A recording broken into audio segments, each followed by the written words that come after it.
नमस्कार दोस्तों। आज हम फिर से बात करेंगे logical system versus belief system की।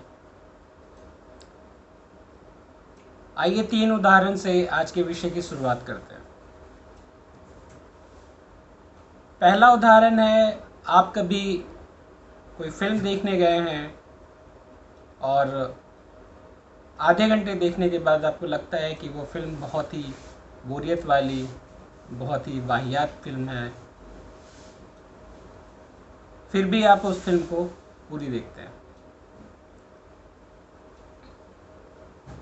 आप एक तो टिकट ले चुके होते हैं, आप उस पैसे का नुकसान नहीं चाहते हैं। दूसरा, आप आधे घंटे देख चुके हैं तो आप सोचते हैं कि आधे घंटे का नुकसान हो सकता है, इसलिए आप पूरी फिल्म देखते हैं। दूसरा उदाहरण है दोस्तों, आपने किसी शेयर मार्केट में पैसे लगाए हैं और उसके प्राइस गिर गए। दोस्तों ने कहा प्राइस बढ़ेगा, आपने फिर से और पैसे लगा दिए, लेकिन उस शेयर का प्राइस ऊपर नहीं आ रहा। आप दुखी हैं और उस शेयर को आप बेच नहीं रहे हैं क्योंकि आपको बेचने से आपको लगता है कि आपको नुकसान हो जाएगा। तीसरा उदाहरण है दोस्तों, आपका कोई मित्र है जो हमेशा अपने बुरे वक्त में या आपसे फेवर की तलाश में ही रहता है। वो हमेशा आपको नुकसान पहुंचाता है, आप उससे बचना चाहते हैं, लेकिन आप उसको छोड़ नहीं पा रहे हैं क्योंकि वो आपका बचपन का दोस्त है। दोस्तों, तीनों ही उदाहरणों में आपने एक इन्वेस्टमेंट कर रखा है, समय का, पैसे का, प्यार का, और वो इन्वेस्टमेंट नुकसान में होने के बाद भी आप उसको कंटिन्यू कर रहे हैं क्योंकि आप उसका नुकसान नहीं चाहते। ऐसा क्यों हो रहा? ऐसा इसलिए हो रहा है क्योंकि हमारा बिलीफ सिस्टम हमें अपना नुकसान होने से बचाने की कोशिश तो करता है, लेकिन वो हमें ये बताने में असमर्थ है कि नुकसान कब हुआ है। नुकसान पहले हो चुका है, नुकसान अब हो रहा है, या नुकसान हो जाएगा। तीनों उदाहरण में नुकसान पहले ही हो चुका है।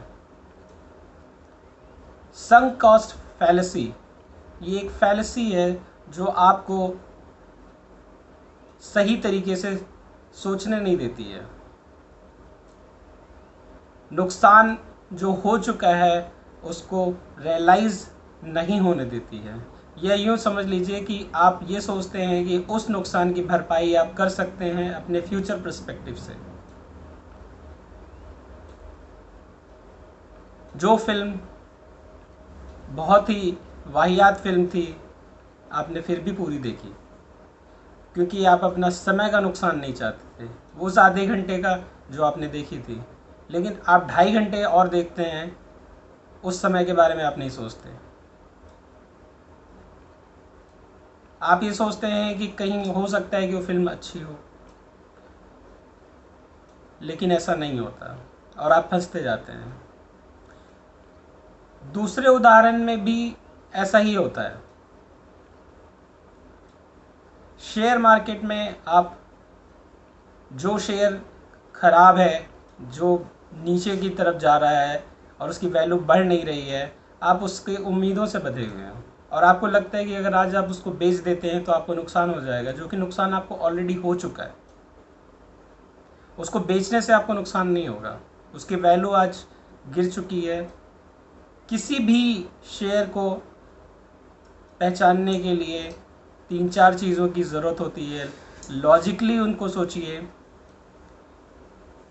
जिस शेयर में आपने पैसे लगाए हैं वो कंपनी का ब्रांड क्या है, उसके बोर्ड ऑफ डायरेक्टर्स डिसीजंस कैसे लेते हैं, किन किन बातों का उस शेयर पे इम्पैक्ट पड़ता है। ये कुछ मुख्य वजहें होती हैं किसी भी शेयर के प्राइस बढ़ने या घटने के।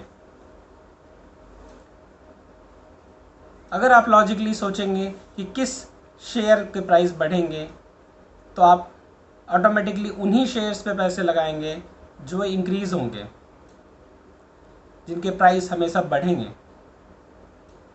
आप एक रिसर्च कीजिए और ये मत सोचिए कि जी इस शेयर को जो कि नुकसान में है मैं बेच दूंगा तब मुझे नुकसान होगा। नुकसान तो ऑलरेडी हो चुका है।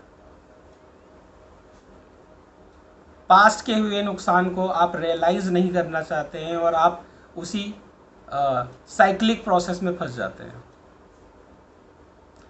सिमिलरली तीसरे उदाहरण में आप किसी दोस्त को नहीं खोना चाहते हैं क्योंकि वो आप बचपन से आपके साथ में था, लेकिन वो हमेशा आपको नुकसान ही पहुंचा रहा है।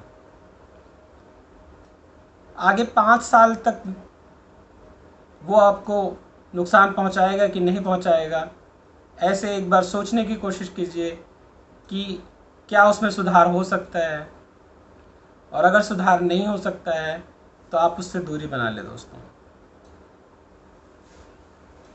किसी भी डिसीजन मेकिंग में लॉजिकली सोचें।